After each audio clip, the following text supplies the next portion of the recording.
Capítulo número 21. Espalhámo-nos pela casa e procurámos ao mesmo tempo em locais diferentes. Era suficientemente grande para, sozinho, me ter cruzado com a Madalena sem a ter visto. Mas, como previra, não a encontramos em lado nenhum. Demos várias voltas pela rua, à procura dentro dos carros e até entre os que estavam estacionados. Ela podia ter desmaiado e caído aí, mas pelo menos nos 500 metros ao redor da casa ela não se encontrava. Diogo descreve-me com quem a viste pela última vez, pedi-lhe. Ele fez um esforço para se lembrar, mas apesar de todos estarmos bem mais sóbrios devido às circunstâncias, ainda nos era difícil pensar com lógica. De qualquer maneira, ele não tinha reparado. Simplesmente achou que era um amigo dela. Logo, não fixou mais nada a não ser que era velho e careca. O que estavam a fazer? Continuei a perguntar, tentando ver se descobria alguma pista. Não sei, estavam ao lado um do outro, apenas isso. Mas não falavam? Eu vi-os de raspão, a saírem da pista e a dirigirem-se para o corredor. Achas que foram embora? Eu acho que não, mas não te posso garantir.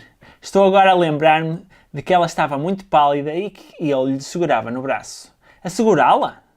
Parecia que ele estava a segurá-la, como se a Madalena não aguentasse com o seu próprio peso. Algum de vocês viu uma ambulância a chegar à festa? Perguntei. Talvez ela se tivesse sentido mal e esse tal homem chamado uma ambulância o tivesse levado a casa. Mas tudo continuava a não fazer sentido. Ela nunca iria embora sem nos dizer alguma coisa. Mesmo que estivesse muito mal disposta, ela pediria a alguém para tentar nos encontrar, nem que fosse ao DJ para chamar pelos nossos nomes. A cada minuto que passava e que ligávamos para o telemóvel dela, sem obtermos resposta, íamos ficando mais preocupados. Vamos, disse. Aonde? Esta pergunta foi feita em coro. Não lhes respondi porque comecei a andar muito depressa pela rua. Eles vieram atrás de mim e só ao fim de alguns minutos, quando chamei um táxi, é que lhes expliquei. Vamos a uma esquadra. Enfiámos-nos em 2 táxis que nos levaram até lá. Mal saí do carro, senti o meu telefone a vibrar junto à perna. A Madalena! Disse muito exaltado. Peguei no telefone e, sem olhar para o ecrã, comecei a falar. Madalena, onde estás? Não é Madalena, Gonçalo, é mãe. Sabes que horas são? A minha mãe. E se ela percebesse que eu cheirar a coca? Tentei fazer o ar mais sério possível, falando de uma forma muito pausada. Não, mãe, não sei, estou preocupado, não encontramos a Madalena em lado nenhum. Bebeste alguma coisa? Perguntou-me com um ar grave. Obviamente que eles sabiam que eu bebia quando saía à noite, mas o que a pergunta significava era, estás bêbado? Provavelmente a forma como eu disfarçava dava ainda mais indicações do meu estado. Não, estou muito preocupado. E comecei a despejar o que se tinha passado. Tudo exceto a parte das drogas, da bebedeira e do sexo. Estava com a Madalena, fui à casa de banho e quando voltei ela tinha desaparecido. Já andámos à procura dela e não a encontramos em lado nenhum. Ao mesmo tempo que eu falava com a minha mãe, eles começaram a contar aos polícias o que acontecera. Se calhar ela está em casa, disse um dos polícias. Já ligaram para lá? Oh meu filho da puta, achas que sabemos o número da rede fixa de alguém? Só usamos telemóveis, cabeça de caralho. Era isto que nos apetecia dizer. Mas naquela altura o sarcasmo estava fora de questão. Não sabemos o número de casa dela, apenas o telemóvel. Pela morada que lhes demos, eles descobriram o número e ligaram. Polícia? A Madalena? Ela foi sair, mas já voltou, acho eu. Vou ver, disse a mãe dela ao polícia. Esperámos uns segundos. Ai meu Deus, que ela não está aqui. E foi aí que os polícias ficaram realmente preocupados. E foi aí que meu pai chegou, obrigado pela minha mãe, para tentar perceber se eu estava ou não a mentir. Um a um fizemos declarações sobre o que acontecera, apenas as partes que podíamos contar. Ela estava com um copo na mão na última vez que a viu? Perguntou-me o polícia que recebia as nossas declarações. Sim, mas porquê? Perguntou a Isabel com um tom de voz ligeiramente agudo e alto. Algo que fazia sempre que estava nervosa. O polícia não ligou à pergunta e continuou a escrever no papel. Senhor agente, comecei. O que é que se está a passar? Como vocês são todos menores, peço-vos que vão até ali fora enquanto eu falo com este senhor, afirmou, abrindo-nos a porta da sala onde estávamos. Fomos os 5 para a entrada, mas pela frincha da porta vimos o polícia a falar com o meu pai de uma forma séria. Ele só ia dizendo que sim com a cabeça, ficando visivelmente nervoso, pois passava constantemente a mão pelo queixo. Alguma coisa realmente grave estaria a passar-se, Eles já sabiam, nós ainda não. Só passadas algumas horas é que se vieram a confirmar as piores expectativas. Sempre gostei do Gonçalo. Primeiro como amigo, foi ele que me acolheu assim que cheguei ao colégio. Foi ele que me fez sentir bem no local onde inicialmente era hostilizada por quase todos por ser a rapariga nova. Talvez isso fizesse de mim um alvo fácil. Começámos a dar-nos inicialmente por causa dos trabalhos do colégio e rapidamente ficámos amigos. Ele apresentou-me aos seus amigos e passei a fazer parte do grupo deles, não como amiga do Gonçalo, mas como amiga deles. Em pouco tempo, era como se todos fizéssemos parte do mesmo grupo há muitos anos. Desde o primeiro dia que senti da parte do Gonçalo mais do que amizade. Na altura, apenas conseguia vê-lo como amigo e precisava de ser assim. Apesar da minha ligação ao grupo, eu tinha medo de que se o perdesse como amigo, voltasse a ficar isolada. Uma vez mais, tal como sentia sempre que o meu pai era colocado num país novo. Mas pouco tempo depois sentia algo mais por ele. Uma coisa sexual. Sim, aos 13 anos já pensava nisso. Tudo aquilo que me rodeava, desde os videoclipes ao cinema, transpirava sexo. O que seria isso do sexo? Porque ele estava por todo lado, mas depois não se falava disso em casa. Porque seria tão misterioso? Porque cada vez que pensava nele, sentia uma sensação agradável. De forma muito inocente, eu, a Isabel e a Sara começámos a dançar como víamos nos videoclipes. Era bom sentir o meu corpo a roçar no de outras raparigas e para nós aquilo era totalmente inocente. Não passava de uma brincadeira. Estávamos apenas a imitar a coreografia. Se alguém a fazia, era permitido. Logo, nós imitávamos. Ao mesmo tempo, satisfazemos os nossos desejos sexuais vendo pornografia. Sem ter noção disso na altura, acho-me que condicionou a minha educação sexual, a nossa educação sexual. E claro que ver aqueles vídeos dava-me cada vez mais vontade de foder. Sim, foder. Eu sabia que o Gonçalo também queria foder comigo. Via como ele olhava para mim quando dançava. As primeiras vezes que estivemos juntos foi apenas isso, uma foda. Precisava de saber se o sexo era assim tão bom como via nas caras das atrizes porno. Já tinha fodido uma vez, mas estava tão bêbada que não me lembrava. Sim, era. E também eu fazia aquelas caras, só que, aos poucos, comecei a gostar de Gonçalo, mas ao mesmo tempo era como se o afeto que eu sentia por ele estivesse desligado do sexo. Na cama, éramos apenas corpos a foder, só queríamos sentir o prazer do sexo, não era o prolongamento do nosso afeto. Por isso, as nossas relações sexuais eram brutais, mas depois o nosso dia-a-dia, muito inocente. Era como se fôssemos outras pessoas quando estávamos na cama um com o outro. Criámos uma enorme compatibilidade no sexo, mas que não foi acompanhada pela do namoro. Aí nós sentíamos dois estranhos sem saber o que fazer ou dizer. Conhecíamos tudo sobre o outro através de Facebook, não restava nada ao vivo. Mas como estávamos sexualmente tão viciados, não conseguíamos perceber que tínhamos de fazer alguma coisa com a nossa relação. Cada vez que fodíamos, precisávamos de uma dose de sexo mais forte do que a anterior, até o ponto em que estive quase a morrer por sufocação. Aí fiquei com medo e retraí-me. Quando o Gonçalo sugeriu irmos para a cama com outra rapariga, eu não pensei que o fizéssemos.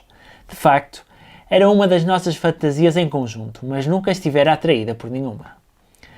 Naquela noite senti pressão por parte dele e quis fazê-lo. Tinha medo de o perder. Sabia que havia muitas raparigas que facilmente fariam isso com ele. Havia muita concorrência à minha volta e ele recebia dezenas de ofertas para foder através de Facebook. Era muito popular.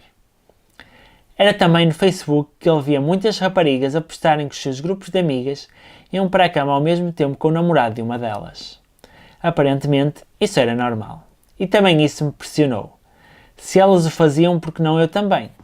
Só consegui ganhar coragem com a cocaína. Sempre tive vontade de experimentar. Sabia de vários colegas do colégio que cheiravam, normalmente nas discotecas. A coca não era a única droga usada por pessoas da nossa idade e pouco mais velhas.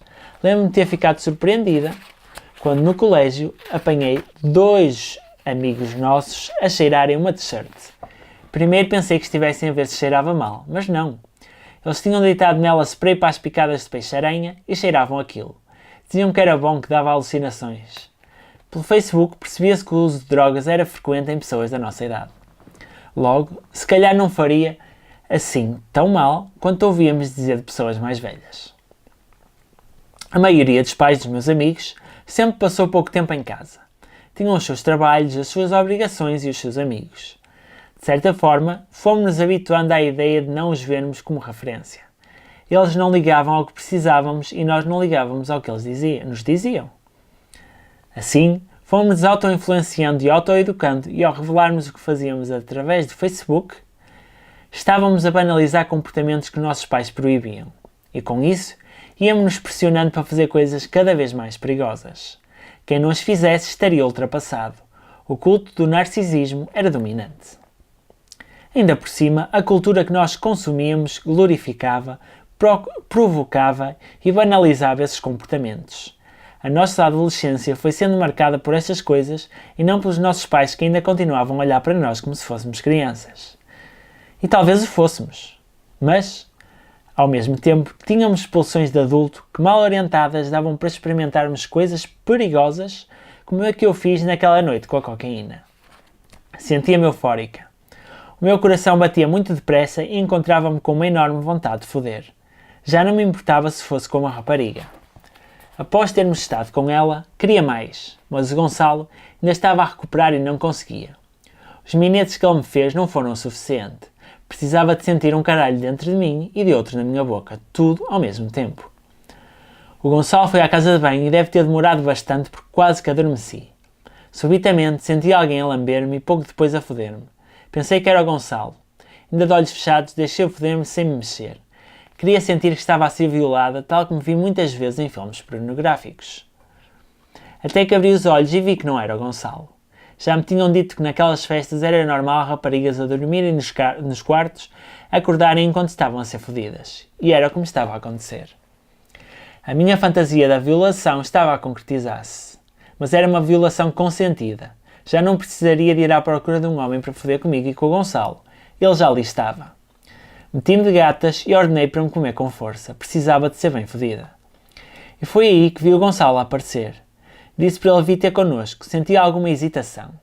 Não sei porque é que os rapazes têm medo de que se ache que são homossexuais se entrarem num homenagem com outros homens. Mas aceitam-nos as raparigas e não olham para elas como lésbicas. Essa é a ideia que passam na pornografia. Se calhar também vem daí. Ao vê-lo aproximar-se, percebi que ia ter o que queria. Senti-o entrar com força dentro de mim e a foder-me bem fundo. Fechei os olhos e deixei-me ali de gatas a ter prazer como nunca tivera. Já não me imaginava a voltar a foder sem cocaína.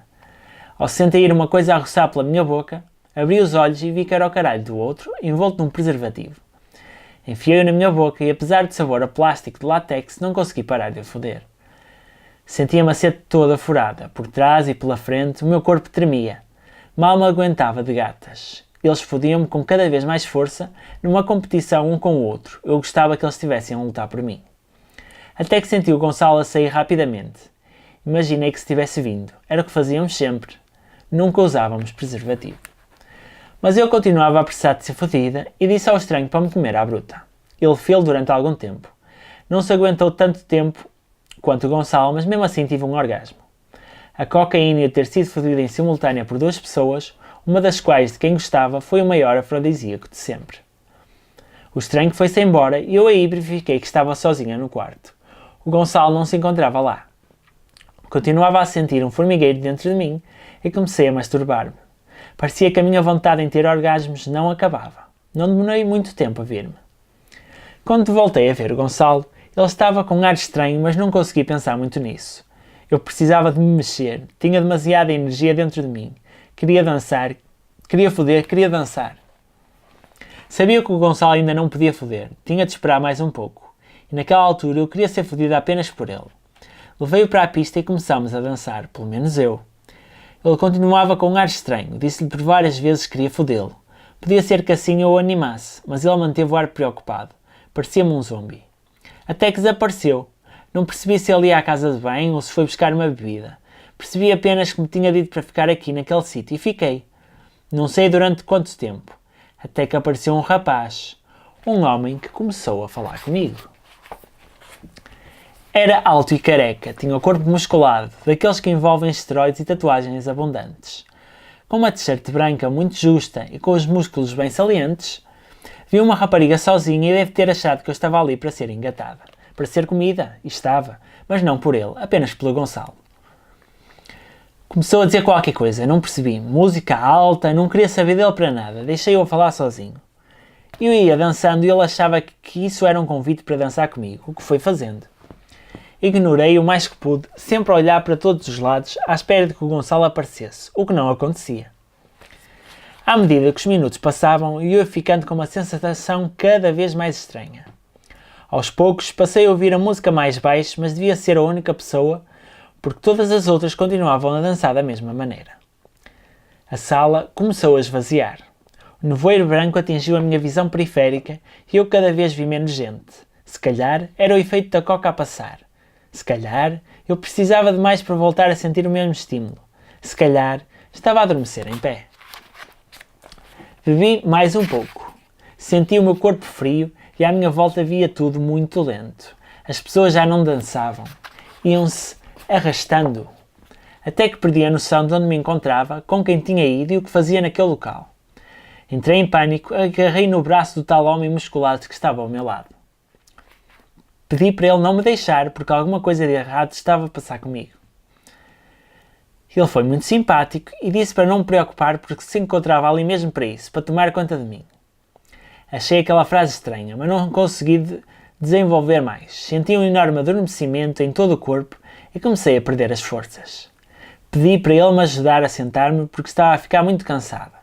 Sentámos-nos num sofá. Eu numa ponta e ele ao meu lado. Abri a janela porque precisava de apanhar ar. Carreguei no botão de forma automática e só aí percebi que me encontrava dentro de um carro. Estava em segurança, ele ia levar-me a casa. Provavelmente eu já lhe tinha dito onde morava. Lembro-me de estar na autoestrada e de ver os traços semi-contínuos iluminados pela luz do carro. Havia uma música muito alta a sair das colunas. Não consegui perceber qual era, porque eu abria e fechava os olhos e tudo aquilo me parecia o mesmo momento. Finalmente cheguei a casa. Estava na minha cama. Apenas tinha de puxar o edredão e no dia seguinte acordaria bem. Acordei. Uma dor na vagina fez-me despertar. Não era um sonho. Estava a ser fodida por alguém. Em cima de mim vi uma massa de músculos. Não conseguia entender o que se passava. Sabia que aquilo não era suposto estar a acontecer, mas ao mesmo tempo nada conseguia fazer parar. Para ele parar. Eu ia desmaiando e voltava a acordar, sentindo-o a foder-me à bruta. Provavelmente estava a ser violada e não tinha a graça das fantasias que fizera com o Gonçalo, nem quando o estranho me fodeu no quarto. Queria dizer para ele parar, queria gritar, mas o meu corpo não respondia. Já não sabia se estava viva, se tinha morrido ou se aquilo não passava de um pesadelo. Mas a dor dentro de mim fazia-me lembrar de que era bem real. Ele não parava de gritar palavrões aos meus ouvidos, chamava-me puta, vocês são todas iguais. Eu nem sequer conseguia chorar. Eu apenas conseguia ter pena de mim, pena de não conseguir fazer nada.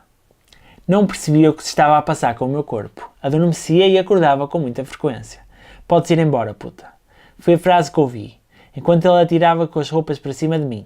Estava nua e nem tinha dado por isso. Levantei-me com muita dificuldade, sem forças nas pernas, e quando comecei a vestir-me senti um líquido viscoso a escorrer pelas pernas, pelo corpo. Ele tinha-se vindo dentro de mim, em cima de mim. Queria pedir-lhe uma toalha, queria desinfetar o meu corpo, mas não conseguia falar. Sentia-me morta. Vesti-me, desci pelo elevador e comecei a andar sem rumo. Estava cheia de sono e precisava de um local para dormir. Era só isso. Só disso que eu precisava. Andei durante algum tempo até que vi a porta de um prédio aberta e entrei. Deitei-me na entrada e adormeci. Senti alguém a dar-me uma festinha. Não sabia onde estava nem o que acontecera. Apenas senti o meu corpo gelado por estar no chão de mármore. Era uma velhota que, tal como eu, não sabia o que se passava. Tentava acordar-me.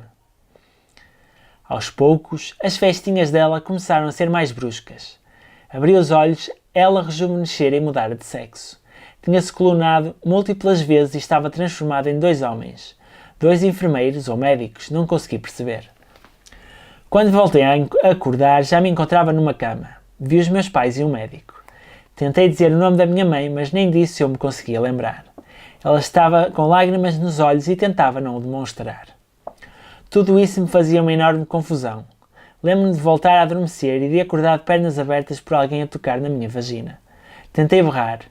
Era novamente o homem com músculos. Ele estava novamente a violar-me. Veio uma enfermeira vestida de branco. Não valia a pena tentar lutar. Adormeci. Pelo que me disseram, só fiquei consciente 24 horas depois. Onde estou? Foram as primeiras palavras que eu disse. A minha mãe abraçou-me com muita força. O que é que aconteceu? Ela não parava de chorar. Quem é que morreu? Não estava a ser sarcástica. Imaginei mesmo que alguém morrera. Talvez eu tivesse tido um acidente e a pessoa que estava no carro comigo morrido. O Gonçalo, ele está bem? Foi a minha primeira preocupação. Começava, aos poucos, a lembrar-me de alguma coisa e sabia que tinha ido com ele para uma festa. Entrei em pânico e fiquei muito agitada. Uma enfermeira veio de imediato na minha direção, começou a mexer num balão que estava ligado à minha veia através de um catéter e eu senti-me novamente a ficar adormecida. O Gonçalo está bem? Sim, ele está bem, respondeu a minha mãe.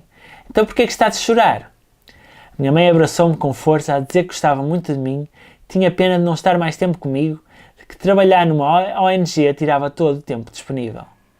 Desculpa não estar mais vezes contigo. Desculpa estar sempre a mudar de sítio. Desculpa!